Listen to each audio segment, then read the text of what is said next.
The Prime Minister and other ministers, including Senator Wong, who's reiterated again today, have stated that the ISIS brides and their 4 children are not, it's now were not, they're back on home soil, being repatriated to Australia.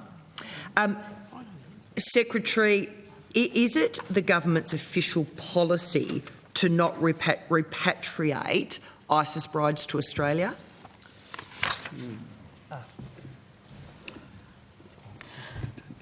Well, we did it in 2022. The government made a decision in 2022 to repatriate a cohort. I think a similar decision to repatriate a cohort was made under your government. The government has made no decision to repatriate any further cohort.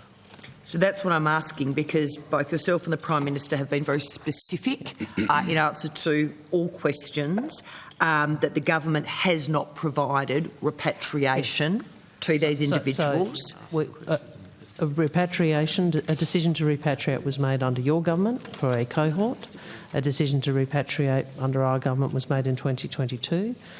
No decision to repatriate has been made since that time. And so what I'm now asking is it the government's official policy now to not repatriate or provide assistance to ISIS brides? That is the government's position, that repatriation assistance is not being provided. No, that's not my question, Senator Wong. I understand that the government has been at pains to say, and I think the term that was used in Home Affairs was this was a self-managed return, a bit like a self-managed superannuation fund. This was a self-managed return. What we have now established, though, is the departments were certainly aware because of the nature of the cohort. We've established that the Department of Home Affairs were indeed, as they were required to be admittedly, present for the DNA testing. What we have also established is, as you said, it's a service provided. Even if you have joined a death cult, you are entitled to apply, in this case to the Department of Foreign Affairs, for a passport, including for your children. I'm assuming after the DNA test was undertaken, and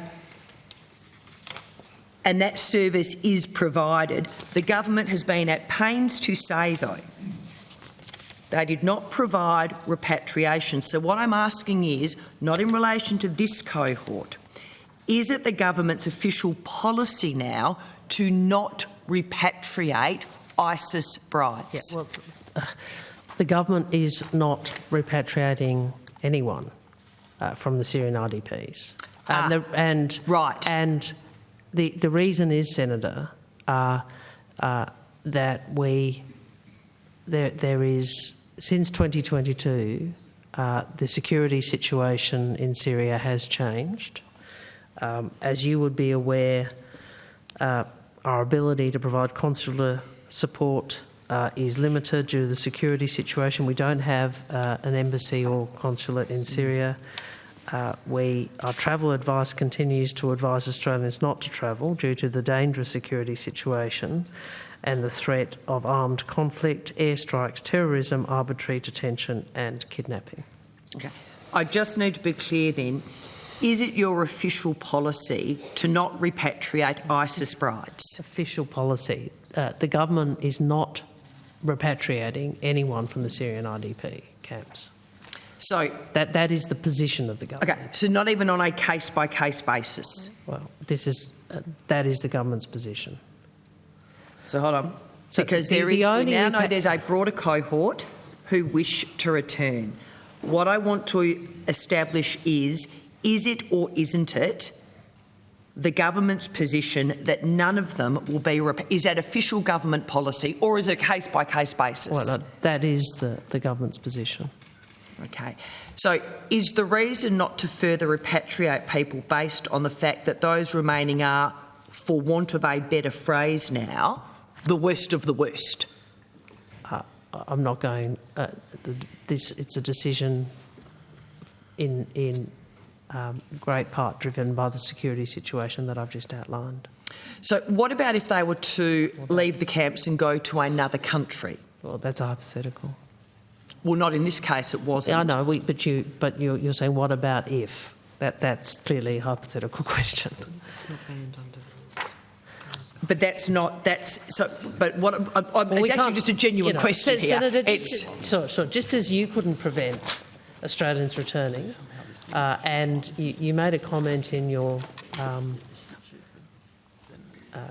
lengthy contribution before about passports being provided. I mean, you would be aware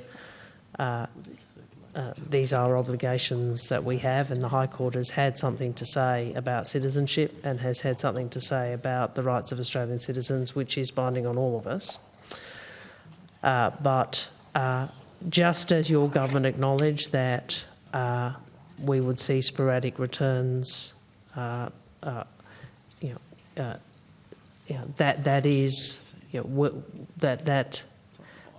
though we have seen a cohort come in of their own volition and of their own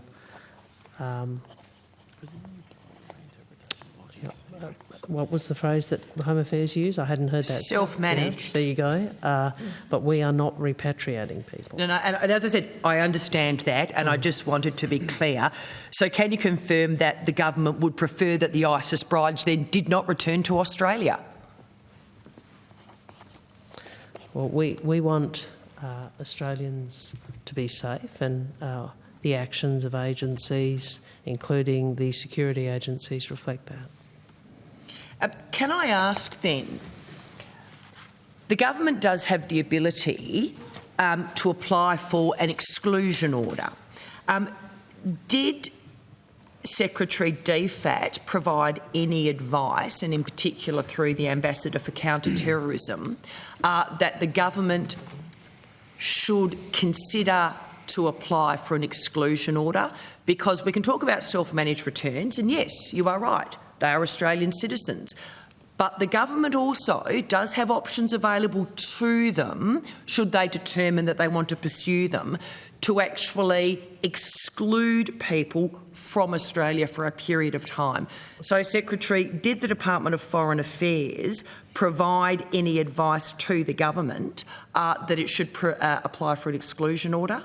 Last minute. Senator, if I understand your question correctly, that's not a responsibility that this department has. I think that's a responsibility of the Department of Home Affairs. Did you have any discussions then with the Department of Home Affairs, or did the Department of Home Affairs have any discussion with your department in relation to the application of an exclusion order for the ISIS brides? Well, I can answer from my own personal position as Secretary. The answer is no. Senator, I mean, those would be those are matters which I think you or Senator Patterson asked questions about yesterday, so we'd refer you to that evidence. No, I just want to hear obviously directly from this department. If I may add to my... In particular because you have the Ambassador for Counter-Terrorism who is now sitting at this particular table. I understand that, but the responsibility for exclusion orders is the Minister for Home Affairs, who, as you know, is responsible for both ASIO and the AFP. Yes, Senator, but that does not stop, as you and I both know, other ministers who have knowledge of and involvement in particular when you have an Ambassador for Counter-Terrorism sitting here at the table as part of your department, raising these issues. Well, we don't tend to second-guess our security agency, Senator, for political reasons. So, Minister, did you at any time raise with the Minister or the Prime Minister that the option Senator, was that they could apply for an exclusion Senator, order? please.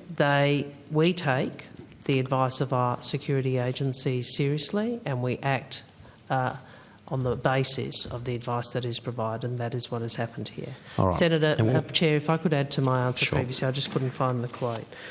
I would make this point. In 2017, in relation to arrivals, the coalition government said there would be, and I quote, a steady trickle dependent on individual circumstances. And in 2018, the government indicated that we should anticipate, again, quote, sporadic arrivals. I would also make the point that agencies have been preparing for individuals seeking to return for some years. Thank you, Chair.